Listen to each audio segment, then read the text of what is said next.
नमस्कार, आप देख रहे हैं प्राइम टीवी और मैं हूं आपके साथ मुस्कान अजमानी। बुलेटिन की शुरुआत बड़ी खबर से होगी, जहां लखनऊ में कैबिनेट मंत्री संजय निषाद ने प्रेस कॉन्फ्रेंस की है, जिसमें उन्होंने सपा पर निशाना साधते हुए कहा कि समाजवादी पार्टी ने निषाद समाज को पिछड़े जाति में से हटवाया है। अनुसूचित जाति के कागजों में से नाम हटाया गया है। मैं धन्यवाद दूंगा मुख्यमंत्री को कि उन्होंने हमारे लिए आवाज उठाई है। उनके जितने सहयोगी दल हैं वो 70 साल तक इन्हें घुमा रहे हैं। आज के दिन में अगर इनकी आवाज़ उठाने जाओ तो गोली मिलती, डंडे खाते थे। पहली बार है भारतीय जनता पार्टी ने कि इस पर पहल की और जो है प्रमाणिक दस्तावेज लिखवा के मांगा। भले टाइम लगा, मैंने अगर प्रमाणिक दस्तावेज भारतीय जनता पार्टी इकट्ठा कर ली और मोदी जी, अमित शाह जी ने आश्वस्त कर दिया और केंद्र और राज्य में उनकी सरकार है। 70 साल जिसे देना था उन्हें, जिनको देना था उतना दे दिया, वो देने के बजाय छीन लिया है। तो जो छीनने वाले देंगे क्या? और देने वाले अगर हैं तो काली योगी जी, मोदी जी, इसलिए कि उन्होंने जो लिखा नहीं था सवर्ण अपर कास्ट का दिया, उन्होंने जो लिखा नहीं था महिलाओं के लिए ला दिया। जो लिखा है उसमें देने में हमें लगता है कोई तकलीफ नहीं होगी। आप थोड़ा धैर्य रखेंगे, हम निश्चित रूप से। अब खबर कानपुर से है, जहां इजरायल और हमास के बीच चल रहे युद्ध के दौरान आज जुमे की पहली नमाज हुई है। ऐसे में यूपी में अलर्ट जारी किया गया है, जिसका असर कानपुर में भी देखने को मिला और कानपुर में संवेदनशील क्षेत्रों में बड़े पैमाने पर पुलिस बल की तैनाती सुनिश्चित की गई है। इसके साथ ही सीसीटीवी कैमरों और इलेक्ट्रॉनिक सर्विलांस के जरिए नजर रखी गई। अधिकारियों ने मुस्लिम समाज के जिम्मेदार लोगों से संवाद भी स्थापित किया है। इजराइल और हमास के बीच युद्ध चल रहा है। युद्ध के दौरान आज जुमे की पहली नमाज है, जिसको लेकर उत्तर प्रदेश में अलर्ट जारी गया है। इसका असर कानपुर में देखने को मिल रहा है। अपने सहयोगी चाहेंगे कि दिखाएं कि कैसे पुलिस बल तैनात की गई है। अगर बात करें अधिकारियों की तो अधिकारी भी मौके पर हैं और संवेदनशील क्षेत्रों में जो है अधिकारी बैठे हुए हैं और पुलिस बल तैनात की गई है। अगर बाहर जो मस्जिद है, मस्जिद के बाहर भी पुलिस बल तैनात की गई है और तैनाती के दौरान जो पुलिस अधिकारियों के बड़े अफसर हैं वो मुस्लिम समुदाय के लोगों से बातचीत भी की है। किसी तरीके के प्रदर्शन ना हो, इसकी हिदायत दी गई है। और इसको लेकर जो है पुलिस, कानपुर की पुलिस की बात करें तो पुलिस अधिकारी पूरी तरह से अलर्ट है ताकि कोई हल्ला गुल्ला ना हो सके। अपने सहयोगी के साथ दीपक यादव, प्राइम टीवी, कानपुर। अब खबर प्रयागराज से है, जहां प्रयागराज की रामलीला अपने में एक अलग मुकाम रखती है। बात करें तो प्रयागराज में जगह जगह रामलीला होती है, लेकिन कुछ रामलीला ऐसी भी है जो प्रयागराज ही नहीं बल्कि देश विदेश में भी मशहूर हैं। उनमें से एक है सैकड़ों साल पुरानी श्री पत्थर चट्टी रामलीला, जो अपने खास मंचन के लिए देश ही नहीं बल्कि विदेशों तक जानी जाती है। कथा रामराज की, जिसका मंचन 15 अक्टूबर से शुरू होने जा रहा है, जिससे देखने के लिए लोगों का हुजूम हर बार उमड़ता है। धर्म और आस्था की नगरी संगम नगरी अपने अध्यात्म के लिए जानी जाती है।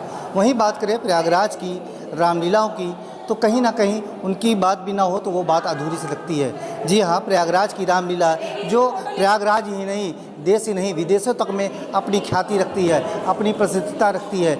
हम बात कर रहे हैं यहाँ की प्रयागराज की अत्यंत सैकड़ों वर्ष पुरानी श्री पत्थरचट्टी रामलीला की। आप मेरे पीछे देख सकते हैं यहाँ पे किस तरीके से कलाकार अभ्यास करते नज़र आ रहे हैं, क्योंकि 2 दिन के बाद से इनकी मंचन शुरू हो जाएगी, इनकी प्रस्तुति शुरू हो जाएगी। यहाँ पे देख सकते हैं कि यहाँ दुर्गा स्तुति चल रही है। यहाँ पे कलाकार अपने डांस के माध्यम से यहाँ पे जो हमारी संस्कृति है वो दिखा रहे हैं। यहाँ पे देख सकते हैं यहाँ दुर्गा स्तुति की प्रैक्टिस हो रही है और यहाँ पे कुछ कलाकार हैं, उनसे बात कर रहे हैं जो इनको सिखा रहे हैं। उनके कोरियोग्राफर से हम बात करना चाहेंगे। तो मैम, किस तरीके से यहाँ पे आप कितने दिन से प्रैक्टिस कर रही हैं? और बात करें तो अब 1-2 दिन बचे हैं आपका मंचन शुरू होने में, तो कितनी अब इस समय टाइम दे रही हैं? क्या कितना इस समय उत्साह है? क्योंकि इस बार कुछ बाहर से भी कलाकार हैं, तो कितना मन में उत्साह है, ये क्या कहेंगे? सर, इस टाइम पे तो हम लोगों को समझ लीजिए बहुत ज़्यादा टाइम लग रहा है, क्योंकि इस बार हम लोग कम्पिटिट तो कर ही रहे हैं और बड़े कलाकार भी आ रहे हैं हमारे मुंबई से, तो उन्हें भी तो लगना चाहिए कि हमारे यहाँ के कलाकार कितनी मेहनत करते हैं। तो बच्चे यहाँ पे सुबह 11 बजे आते हैं और रात हो जाती है, 9 बज जाता है उन्हें प्रैक्टिस करते करते, और बहुत मेहनत करते हैं वो। से आपको ये प्रैक्टिस करना चालू कर? 1 महीना हो गया हमें जी।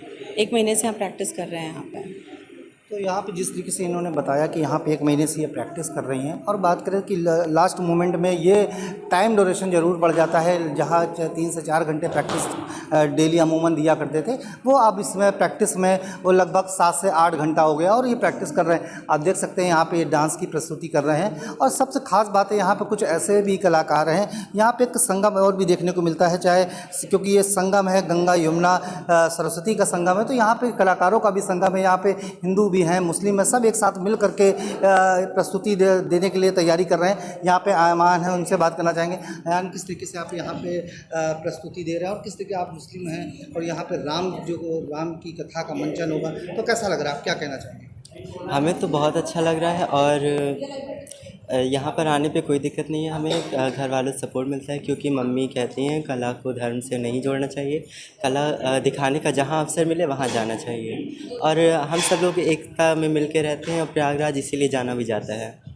तो जिस तरीके से आयन का कहना है कि कला को कभी धर्म से नहीं जोड़ा जाता, हम सब एक साथ मिल कर रहते हैं, और कहीं ना कहीं जाहिर सी बात है, क्योंकि प्रयागराज धर्म और आस्था के नगरी के साथ साथ सांप्रदायिक एकता के लिए भी जानी जाती है, जिसका जीता जागता सबूत यह पतरचट्टी रामलीला के कलाकार, यह रामलीला है। आशीष भट्ट, प्राइम टीवी, प्रयागराज। अब प्रयागराज से खबर है, जहां सालों से रामलीला कलाकारों के लिए श्रृंगार का सामान मुस्लिम परिवार बनाता है। प्रयागराज के कई मुस्लिम परिवार हर साल दशहरे के मौके पर इस्तेमाल होने वाले सामानों को बनाते हैं। एक ऐसा ही परिवार है जो 3 पीढ़ियों से दशहरे में इस्तेमाल होने वाले रामलीला कलाकारों के श्रृंगार का सामान बनाता है। ये पिछले 150 सालों से नवरात्रि और रामलीला मंच के वस्त्र को बनाकर बेचते चले आ रहे हैं। यही दुकानदार मोहम्मद अर्ज कहते हैं कि ये काम मुझे विरासत में मिला है। वही बात करें परिवार की, तो हर साल नवरात्रि, दुर्गा पूजा, दशहरा का बेसब्री से इंतजार रहता है।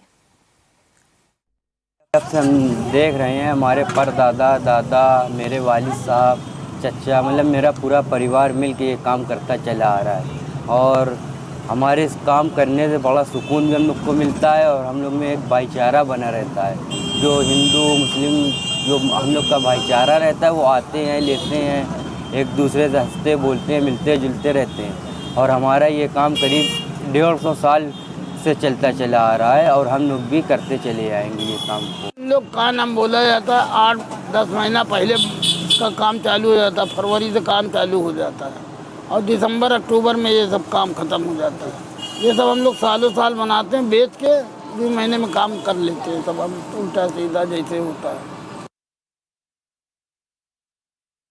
सालों से रामलीला का सामान एक मुस्लिम परिवार बनाता हुआ आया है। वही कई मुसलमान लगातार श्रृंगार का सामान बनाते हैं, ताकि हिंदुओं के इस पर्व को बेहद ही खूबसूरत और आकर्षित बनाया जा सके। और अगर प्रयागराज के इस परिवार की बात करें, तो इस परिवार वालों का कहना है कि इनको काम ये पीढ़ियों से मिला है, और 3 पीढ़ियां उनका यही काम करती हुई नजर आती है। यही वजह है कि वो लगातार ये कहते हैं कि ये काम उन्हें विरासत में मिला हुआ है। बड़ी खबरों का रुख करेंगे, लेकिन अब सीधा चलते हैं सीएम योगी आदित्यनाथ के संबोधन की ओर। प्रत्येक भारतीय के मन में एक नए विश्वास का और सम्मान का प्रतीक है। उत्तर प्रदेश सरकार ने 2020 में प्रदेश और देश के अंदर महिला संबंधी अपराधों को नियंत्रित करने की दृष्टि से प्रदेश के अंदर जो एक अभिनव कार्यक्रम प्रारंभ किया था, जिसकी थीम ही थी कि सुरक्षा, सम्मान और स्वावलंबन। इन 3 मुद्दों को लेकर के जो कार्यक्रम हम लोगों ने आगे बढ़ाया था, वह मिशन शक्ति कहलाया। और मिशन शक्ति का यह कार्यक्रम पूरे प्रदेश के अंदर तो लोकप्रिय हुआ ही, महिला संबंधी अपराध को नियंत्रित करने में और अपराध करने वाले अपराधियों को दंडित करवाने में उत्तर प्रदेश देश के अंदर अग्रणी राज्यों में आज देखा जा रहा है। मिशन शक्ति अभियान की सफलता का ये परिणाम है कि आज भारत सरकार ने भी महिला सुरक्षा के लिए चलने वाले अभियान का नाम मिशन शक्ति ही रखा है। और यह इस बात को दिखाता है कि हम कोई भी इनिशिएटिव लेंगे जो समाज में व्यापक जागरूकता का कारण बने, समाज के सम्मान और स्वावलंबन से जुड़ करके बने, उसको धीरे धीरे करके राष्ट्रव्यापी बनने में कोई देर नहीं लगती।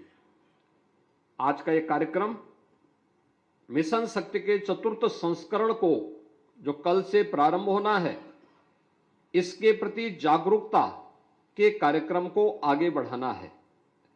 अक्सर होता है सरकार कार्यक्रम चलाती है, शासन की नियत कभी खराब नहीं होती, लेकिन जिन लोगों के लिए कार्यक्रम होता है उनको पता ही नहीं होता है, उनको इसके बारे में कोई जानकारी नहीं होती है।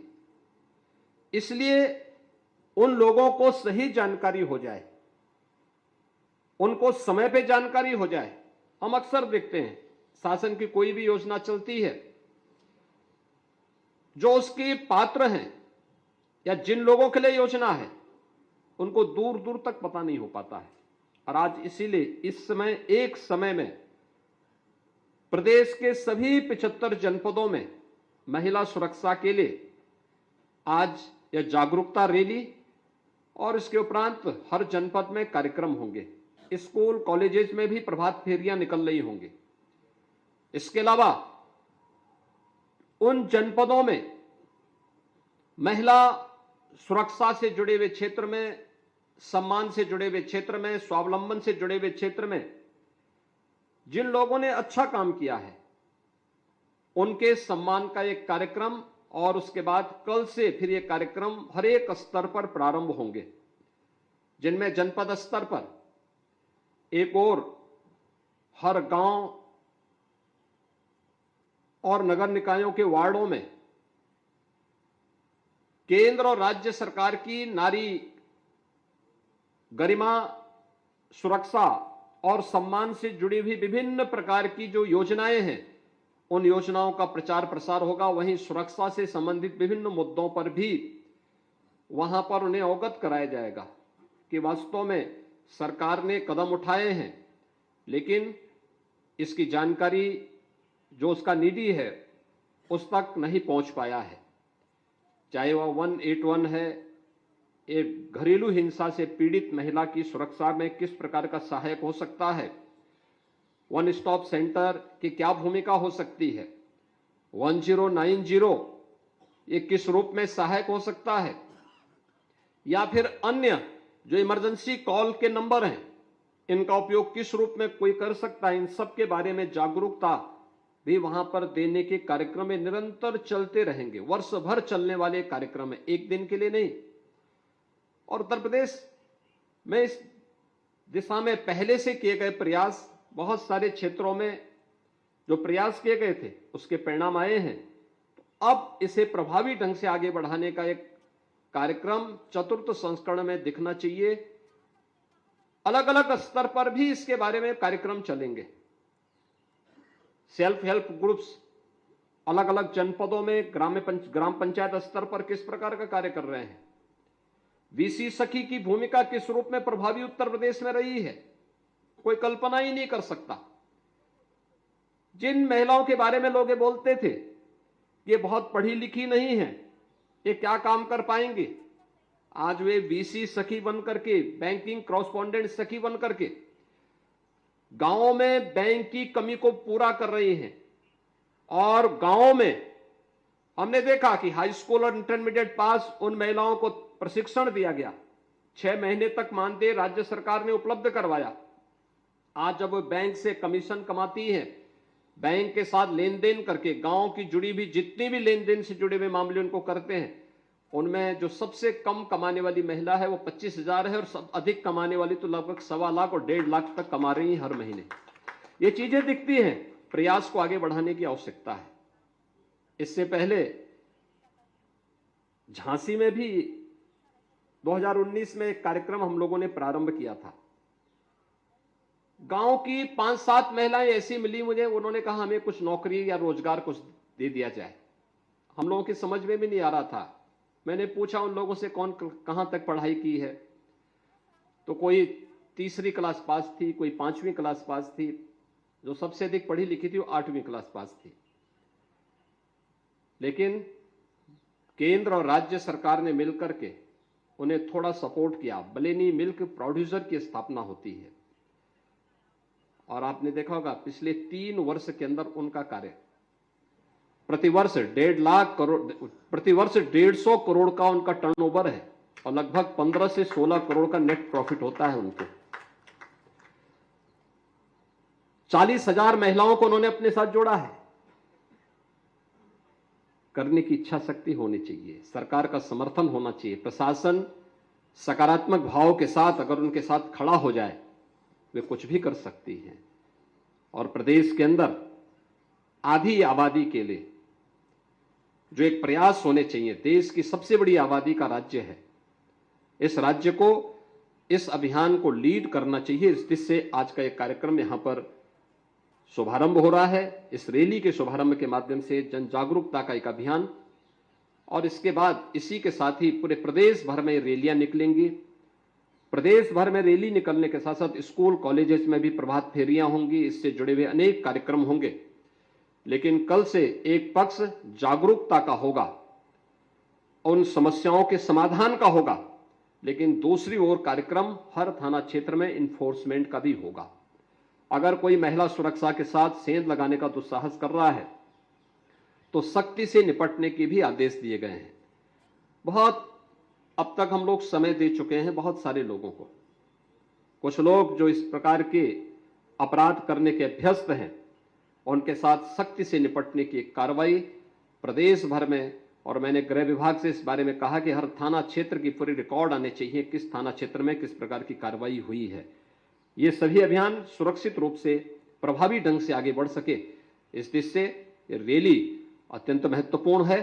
मैं इसके लिए महिला सुरक्षा से जुड़ा हुआ महिला और बाल सुरक्षा से जुड़ा हुआ जो संगठन है उत्तर प्रदेश पुलिस का, उनको हृदय से धन्यवाद देता हूं और विश्वास करता हूं कि कार्यक्रम सफलता की नई ऊंचाइयों को प्राप्त करते हुए पूरे देश के अंदर एक लोकप्रिय कार्यक्रम महिला सुरक्षा के लिए, बालिकाओं की सुरक्षा के दिशा से बन सकेगा। इस विश्वास के साथ इस रैली के शुभारंभ के अवसर पर मैं प्रदेश भर के सभी प्रतिभागियों को हृदय से बधाई देता हूं, उनका अभिनंदन करता हूं और इस पूरे कार्यक्रम के प्रति अपनी शुभकामनाएं देता हूं। धन्यवाद। जय हिंद।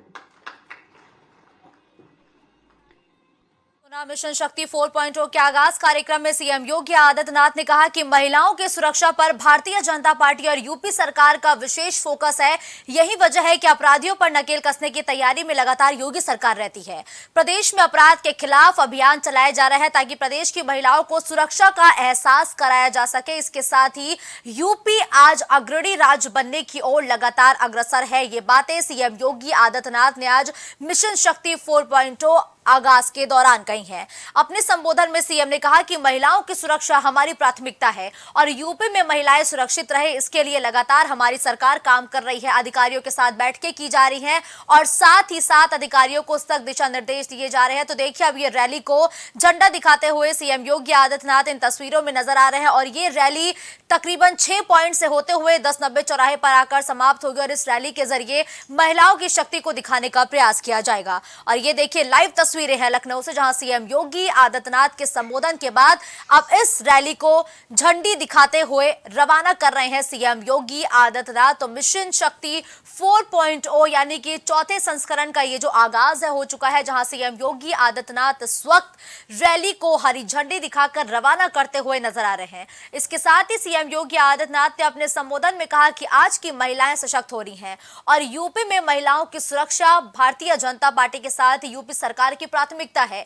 और अब ये देखिए सीएम योगी आदित्यनाथ ने इस रैली को हरी झंडी दिखाकर रवाना किया है और देखिए तमाम पुलिसकर्मी भी इस दौरान पिंक स्कूटी और पिंक हेलमेट लगाए इन तस्वीरों में नजर आ रही है। और ये स्कूटी और ये पुलिसकर्मी महिलाएं अब आम जनमानस को सुरक्षा का एहसास भी कराएंगी।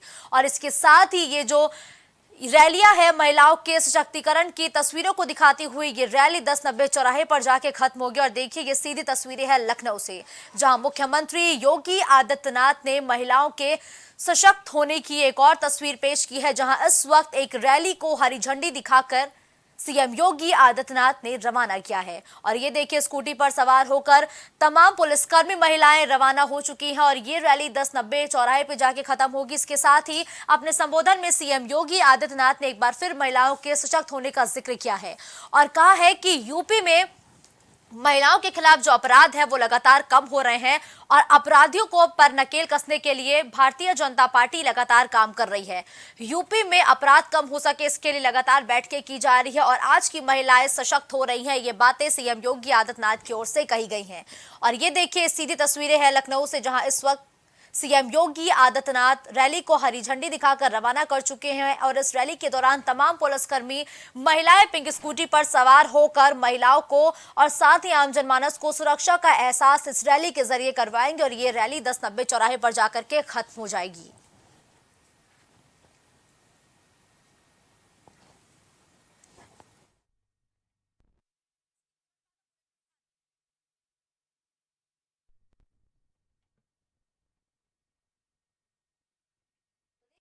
शक्ति 4.0 का आगाज हो चुका है। लगातार अगर हम बात करें भारतीय जनता पार्टी की, तो केंद्र में जहां एक तरफ महिला आरक्षण बिल पास किया गया है, वो कानून बन चुका है, तो वहीं यूपी में भी आज सीएम योगी आदित्यनाथ ने महिला सशक्तिकरण 4.0 रैली को हरी झंडी दिखाते हुए रवाना किया है। इस दौरान सीएम योगी आदित्यनाथ की संबोधन की बड़ी बातें कही रही, जहां सीएम ने साफ तौर पर यह जिक्र किया है कि लगातार महिलाएं सशक्त हो रही हैं। महिलाओं को सशक्त बनाने के लिए और सुरक्षित वातावरण देने के लिए लगातार जो यूपी सरकार है वो काम कर रही है और यूपी सरकार इस ओर अग्रसर है कि महिलाओं के खिलाफ यूपी में अपराध कम हो सके।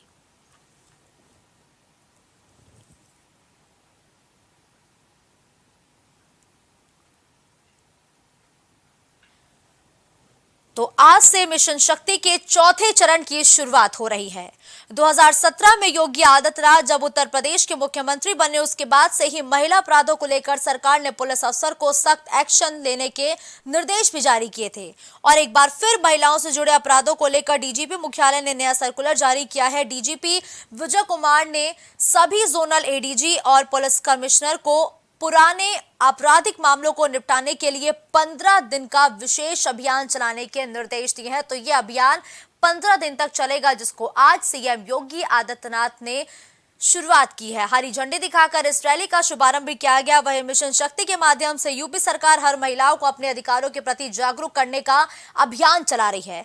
इसी कड़ी में यूपी में हर बुधवार महिलाओं के बीच शक्ति दीदी के तौर पर 2 महिला पुलिसकर्मी गांव और शहर में सार्वजनिक स्थानों पर महिलाओं के बीच पहुंचकर उन्हें जागरूक करेंगे। तो देखिए, महिलाओं को उनके अधिकारों के प्रति जागरूक करने के लिए यह विशेष अभियान की शुरुआत की गई और इस अभियान का ये चौथा संस्करण है, जहां सीएम योगी आदित्यनाथ ने कहा कि इस रैली का उद्देश्य है कि महिलाओं को उनके अधिकारों के प्रति जागरूक करना।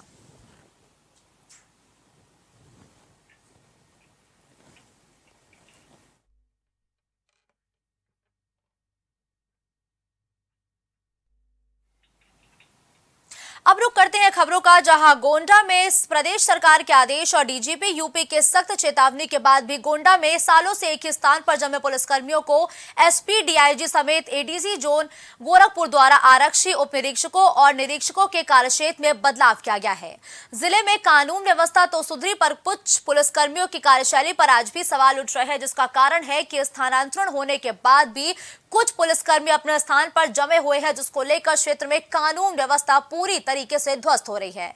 कोतवाली कर्नलगंज की जहां कोतवाल के पद पर तैनात इंस्पेक्टर चितवन कुमार का बीते दिनों गैर जनपद गोरखपुर ट्रांसफर हो गया, लेकिन आज भी वो अपनी ही कोतवाली में तैनात है, जिससे शासन, डीजीपी सहित एडीजी जोन गोरखपुर का आदेश सफेद हाथी साबित हो रहा है, जिसके चलते कर्नलगंज क्षेत्र में खनन और वन माफियाओं के साथ ही भूमाफियाओं का बोलबाला है।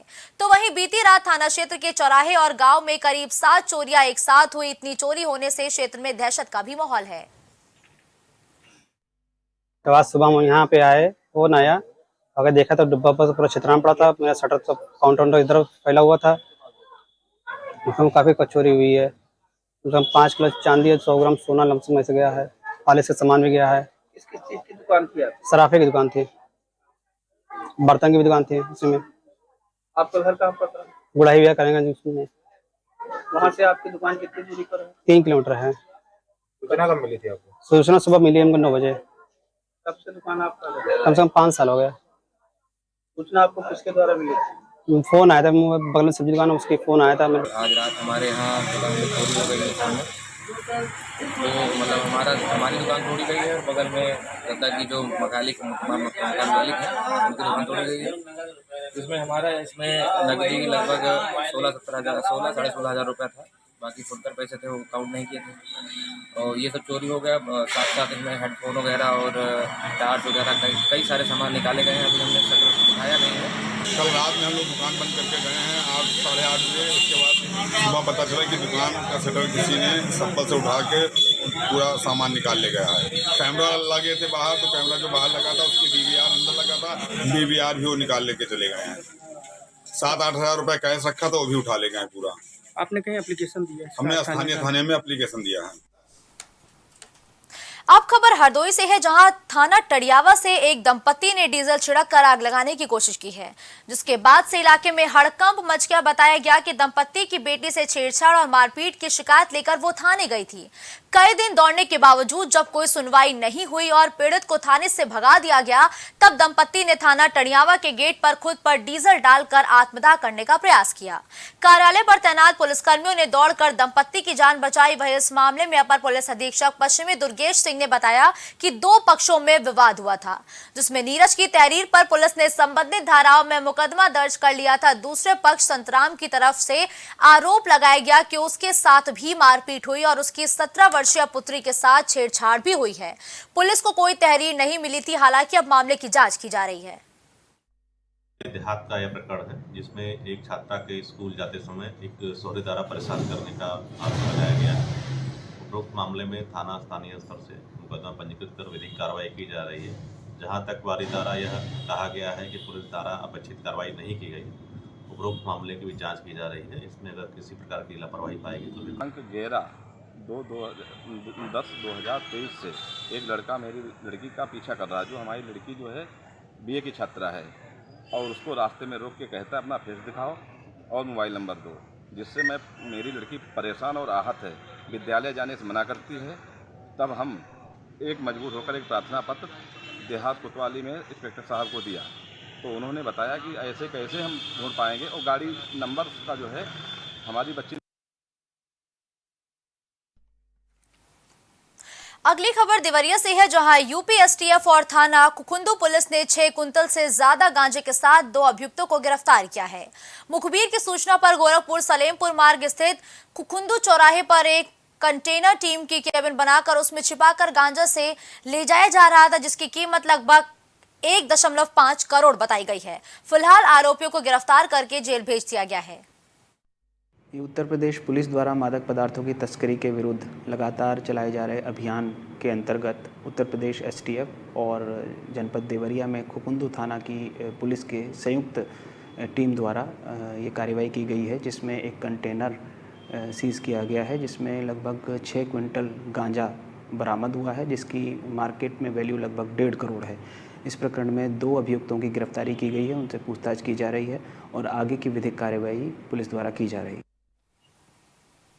रुक करते हैं अगली खबर का, जहां अमरोहा में दान पात्र की रजिस्ट्री कराने आए अधिवक्ता का पैसों से भरा बैग चोरी हो गया, जिससे पूरे तहसील परिसर में हड़कंप मच गया। अधिवक्ता ने बताया कि बैग में 85,000 रुपए नकदी, जरूरी दस्तावेज भी मौजूद थे। तहसील के बाहर लगे CCTV कैमरे काम नहीं कर रहे हैं, जिनसे आरोपी फरार हो गए हैं। वहीं पीड़ित ने पुलिस से शिकायत की है। पुलिस ने मामला भी दर्ज कर लिया है और जांच पड़ताल शुरू कर दी है। अगली खबर बहराइच से है, जहां नगर पालिका प्रशासन के ऊपर गुपचुप तरीके से ठेके संबंधित कामों के प्रभारी बनाने का आरोप लगाया गया है, जिसमें नाले निर्माण से लेकर गाड़ियों के रिपेयरिंग तक के प्रभारी नियुक्त करने की बात सामने आ रही है। हालांकि इस तरह की किसी भी तरह की आधिकारिक घोषणा नहीं हुई है, फिर भी कहीं न कहीं इस तरह के आरोप प्रत्यारोप नगर पालिका प्रशासन पर लग रहे हैं। इस संबंध में अधिवक्ता विद्याराम मिश्रा वरिष्ठ भाजपा नेता प्रभारी बनाए जाने जैसी बातें निकलकर सामने आ रही हैं, जिस पर जांच कर कार्रवाई होनी चाहिए, क्योंकि नियम विरुद्ध प्रभारियों की तैनाती होने से कहीं न कहीं भ्रष्टाचार को बढ़ावा मिलेगा।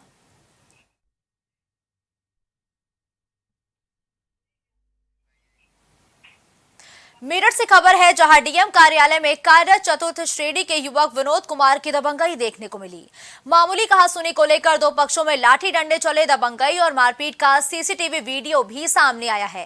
इलाके के परेशान दर्जनों परिवारों ने एसएसपी से शिकायत की है। वहीं पुलिस ने मामले की जांच शुरू कर दी है। और हमारे सामने हमारे पड़ोसी हैं विनोद कुमार, डीएम ऑफिस में काम करते हैं। अभी हमारा निकलना बढ़ना दुआर पर रखा उन्होंने। हमारे गेट के सामने अपने वाहन खड़े करना है, सब सारे वाहन पर प्रशासन डीएम ऑफिस सब कुछ लिखवा रखा।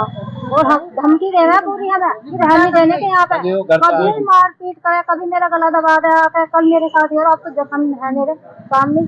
हम जाना चौकी जाना, खाने जाना, हमारी सुनवाई नहीं होती। कह रहे गला का पड़ा हाथ पकड़ा होगा, जो जाना कार्रवाई करवाने के लिए हमें वहीं बिठाना पूरे दिन के लिए। और जो मेरे सामने है वो डीएम ऑफिस में चपरासी है 4th क्लास में, और गाड़ी पे प्रशासन लिखा हुआ है, डीएम लिखा हुआ है, और पूरा मोहल्ले को परेशान कर रखा है।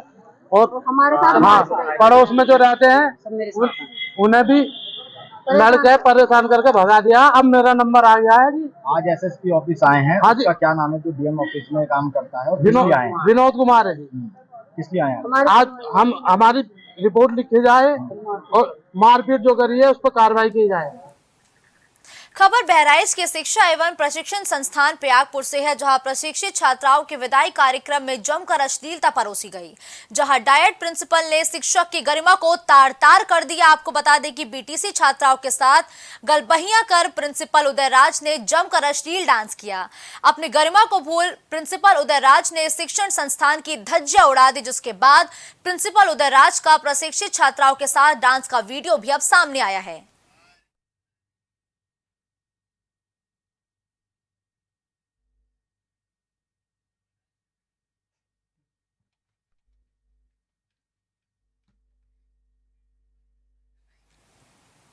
इस बुलेटिन में फिलहाल के लिए बस इतना ही। देश और दुनिया की तमाम बड़ी खबरों के लिए आप देखते रहिए प्राइम टीवी।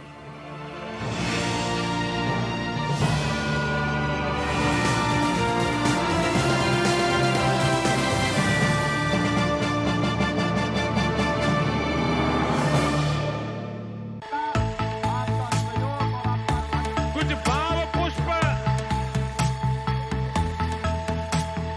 आप देख रहे हैं प्राइम